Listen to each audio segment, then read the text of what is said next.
Welcome class 10th learners. So dear learners, हमने अपनी previous 2 videos में फर्स्ट फ्लाइट का चैप्टर नंबर 1 जो है अ लेटर टू गॉड, वो हमने NCERT line by line explanation के साथ कंप्लीट किया। तो आज की इस वीडियो में बेसिकली हम पूरा ये जो चैप्टर है उसको सम अप करने वाले हैं with question and answers and with tips and tricks, जो कि इस चैप्टर के आंसर्स में आपको हेल्प करेगी एग्जाम में कि आंसर राइटिंग हम कैसे कर सकते हैं इस चैप्टर के आंसर्स को इम्प्रेसिव बनाने के लिए। ओके, सो कंटेंट आज के हमारे रहेंगे, समरी देखेंगे हम, कैरेक्टर स्केचेस देखेंगे, एनसीईआरटी क्वेश्चन एंड आंसर्स देखेंगे, comprehension check question and answer, important CBSE board question with answers, extract based question देखेंगे, एंड ये जो लास्ट वन है ये मोस्ट इंपॉर्टेंट आपके लिए रहने वाला है। सो लास्ट तक वीडियो में बने रहना। ओके, सो समरी अगर मैं शॉर्ट में आपको रिकैप दिलवाऊं तो लेंचो क्या था? लेंचो एक पुअर फार्मर था जो कि अपनी फैमिली के साथ टॉप ऑफ द हिल पर रहता था। इस टॉप वर्ड की जगह मैंने आपको बोला है आप क्रेस्ट यूज करना, क्योंकि वो टेक्स्ट बुक में मेंशन है।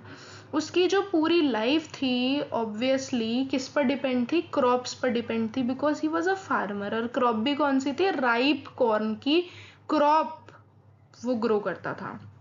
One day it started raining and Lencho felt very happy. हमें पता है कि उसकी जो फील्ड था राइप कॉर्न का, उसको थोड़ा सा डाउनपोर और शावर चाहिए थी और अच्छा हार्वेस्ट करने के लिए।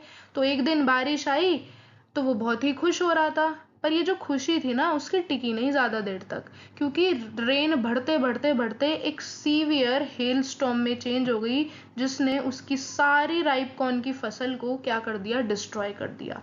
पर लेंचो बहुत ही ग्रेट डिवोटी था गॉड का, तो उसका गॉड में कंप्लीट फेथ था। इसलिए वो गॉड को एक लेटर लिखता है जिसमें वो गॉड को 100 पेसोज मांगता है, और 100 पेसोज है, 100 रुपीज नहीं है, ताकि वो अपने फील्ड को दोबारा से रीसॉ कर पाए और अपनी फैमिली को फीड कर पाए।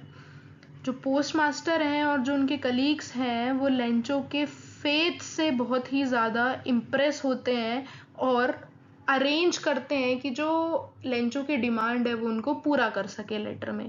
वो अरेंज कर पाते हैं सिर्फ 70 पैसोज। हाउएवर जो लेंचो है, जब वो 70 पैसोज देखता है तो वो ये सोचता है कि ये जो पोस्ट मास्टर एम्प्लॉयज हैं इन्होंने मेरे बचे हुए 30 पैसोज चुरा लिए। गॉड ने तो मेरे को 100 ही भेजे होंगे, क्योंकि मैंने गॉड से 100 मांगे थे, गॉड तो मुझे मना ही नहीं कर सकते। तो ये जो स्टोरी है ये आपकी हाईलाइट करती है फेथ। फेथ किसके लिए बोला गया है? लेंचो का गॉड में, क्योंकि बहुत अनब्रेकेबल अनशेकेबल फेथ था।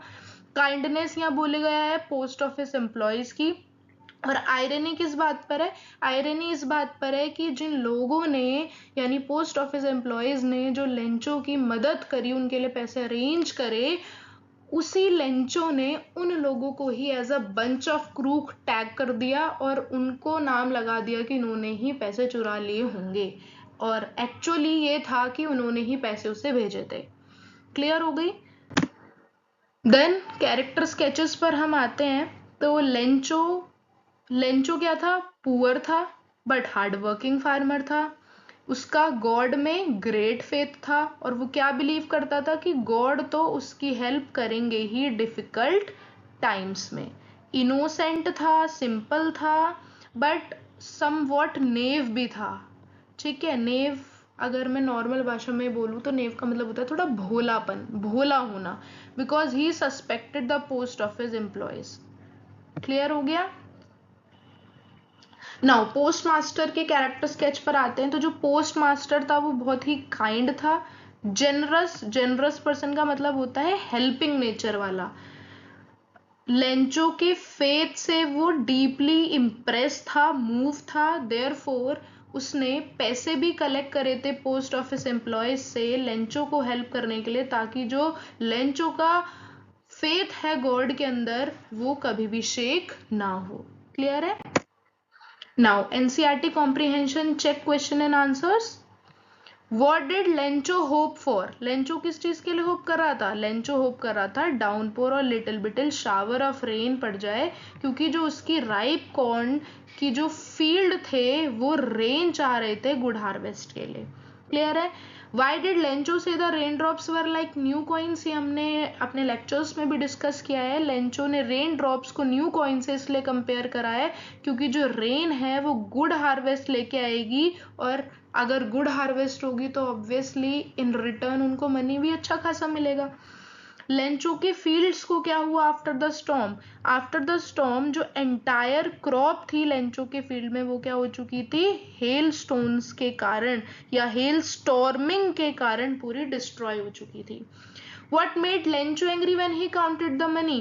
तो लेंचो ने गॉड से मांगे थे 100 पैसोज, पर उसको रिसीव कितने हुए? ओनली 70 पैसोज। और वो ये सोच रहा था कि जो पोस्ट ऑफिस एम्प्लॉयज हैं उन्होंने स्टोलन कर लिए बाकी के मेरे बचे हुए 30 पैसोज, तो इस बात पे वो गुस्सा हुआ। Now NCERT question and answers जो कि इंपॉर्टेंट हैं वो तो हमने कर लिया ना discuss. Okay, important CBSE based questions, CBSE pattern based question है ये जो इंपॉर्टेंट हैं। Why did Lencho write a letter to God? क्यों लिखता है लेंचो गॉड को लेटर? इसलिए लिखता है क्योंकि एक सीवियर हेल स्टॉर्म ने उसकी सारी क्रॉप्स को डिस्ट्रॉय कर दिया था, और एज अ पुअर फार्मर उसकी जो फैमिली थी सिर्फ हार्वेस्ट पर डिपेंडेंट थी अपने सर्वाइवल और फूड के लिए। क्योंकि उसके पास कोई भी पैसे नहीं थे अपने फील्ड्स को दोबारा सॉ करने के लिए, उसने गॉड से मांगे थे पैसे 100 पैसोज, और इसलिए ही उसने लेटर लिखा था। How did the post master help Lencho? तो पोस्ट मास्टर हमें पता है वो डीपली इम्प्रेस थे लेंचो के फेथ से कि उसका इतना अच्छा फेथ है गॉड में। उसने पोस्ट मास्टर ने मनी कलेक्ट करे पोस्ट ऑफिस एम्प्लॉयज से और अपनी सैलरी का भी पार्ट दिया, और वो 70 पैसोज अरेंज कर पाए, और उन्होंने लेंचो को वो भेजे और साइन भी करा लेटर पे, एनवेलप पे एज गॉड, जिससे उसका बिलीफ बना रहे कि गॉड ने ही उसे पैसे भेजे हैं। What message do we get from the story? तो ये जो स्टोरी है हमें फेथ की इंपॉर्टेंस सिखाती है कि अगर हमें किसी चीज पर फेथ है तो डेफिनेटली इन रिटर्न हमें कुछ ना कुछ तो मिलेगा। फेथ बेकार नहीं जाता है, जैसे कि लेंचो का था गॉड पर। काइंडनेस की चीजें हमें पता चलती हैं किससे?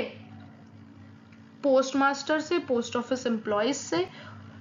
इट ऑल्सो शोज आयरनी, ये जो स्टोरी है ये हमें आयरनी भी शो करती है। आयरनी मैंने आपको बता दिया है क्योंकि जो लेंचो है लेंचो ने उन्हें ही एक्यूज करा जिन लोगों ने लेंचो की क्या करी थी? हेल्प करी थी। नाउ एक मैंने एक्सट्रैक्ट बेस्ड क्वेश्चन भी लिया है। इस टाइप के क्वेश्चंस पूछे जा सकते हैं, लाइक आपसे कोई भी चैप्टर के बीच में से एक दो लाइन उठा ली जाएगी और आपको क्वेश्चंस पूछे जाएंगे, like the field was white as if covered with salt. तो फील्ड को क्या हुआ था इस स्टेटमेंट के अगर अकॉर्डिंग हम देखें तो जो फील्ड था वो हेल स्टोन से कवर्ड हो गया था। यहाँ पे वाइट का मतलब यहाँ पे क्या है? हेल स्टोन से कवर्ड हो गया था after the storm. How did the storm affect Lencho's crop? तो पूरा वाइट कवर हो गया था, तो जो हेल स्टॉर्म है उसने कंप्लीटली डिस्ट्रॉय कर दिया था किसको? क्रॉप्स को। ठीक है, keywords students can use in answers, ये हैं हमारे मोस्ट इंपॉर्टेंट चीजें इस लेक्चर की। क्या कीवर्ड्स हैं जो हम अपने आंसर्स में क्या कर सकते हैं? यूज कर सकते हैं। देखो बच्चों, नॉलेज सबके पास होती है, स्टोरी हर बच्चे को पता है, बट आप उस स्टोरी को अपनी आंसर शीट में उससे रिलेटेड आंसर में कैसे लिख रहे हो? आप उस स्टोरी के कंटेंट को प्रेजेंट कैसे कर रहे हो अपने आंसर्स में, वो आपको डिफरेंशिएट करता है एक बच्चे से जिसके कम स्कोर आ रहे हैं और या जो ऊपर ऊपर से पढ़ के चला गया है। अगर आपको डीप नॉलेज है और आप तब भी उसको प्रेजेंट नहीं कर पा रहे हो तो फिर उसका कोई फायदा नहीं है। क्योंकि एक अच्छा स्कोर करने के लिए इंग्लिश में अगर मैं आपको बताऊं, so you should be a good answer writer. अब उस आंसर राइटिंग को करने के लिए आपको वोकैब पे फोकस करना है, आपको मैं सेंटेंस कैसे शुरू करूं, मैं क्या वर्ड्स लूं, मैं टेक्स्ट बुक में से क्या क्या चीज़ें उठाऊं जिससे मेरा answer examiner point of view से बहुत ही इंप्रेसिव बने, तो वो ये चीज़ें हैं। आप इस चैप्टर से रिलेटेड ये कुछ कीवर्ड्स हैं, सेंटेंसेस कह लो, फ्रेजेस हैं, आप यूज कर सकते हो, like strong faith in God, destructive hello storm, hard working farmer, या फिर आप इसकी जगह ऑक्स भी यूज कर सकते हो, ठीक है, ऑक्स ऑफ अ मैन, क्योंकि ऑक्स का मतलब भी हार्ड वर्किंग होता है। Innocence and simplicity, generosity of the post master, act of kindness, element of irony, deep belief in God, और बंच ऑफ क्रूक्स भी आप यूज कर सकते हो अगर आपको एंडिंग का कुछ बताना होता है तो। देन यूजफुल फ्रेजेस जो आप आंसर राइटिंग में यूज कर सकते हो, मतलब आप अपने आंसर्स को बिगिन कैसे करोगे, क्योंकि देखो फर्स्ट इंप्रेशन जो हम कहते हैं ना वो आपके आंसर को स्टार्टिंग से पढ़ के ही आ जाता है। तो आप कुछ ये चीजें यूज कर सकते हो, like the story highlights, this shows that Lencho, the author conveys the message that, और फिर आप आगे कंटिन्यू कर सकते हो, दिस इंसिडेंट रिफ्लेक्ट्स, ये क्या रिफ्लेक्ट कर रहा है, इट क्लियरली डेमोन्स्ट्रेट्स, ठीक है। सो इस तरह से आप अपने आंसर को स्टार्ट कर सकते हो जिससे आपका जो आंसर है वो बहुत ही इंप्रेसिव लगेगा, and definitely you are going to score good marks. Clear हुआ? सो इसी के साथ हमने इस चैप्टर को बहुत ही कॉम्प्रिहेंसिव मैनर में समराइज कर लिया है। सो thank you very much students, and if you like the video do subscribe to our channel and like, share and comment as well. Till then, take care, bye bye, all the best.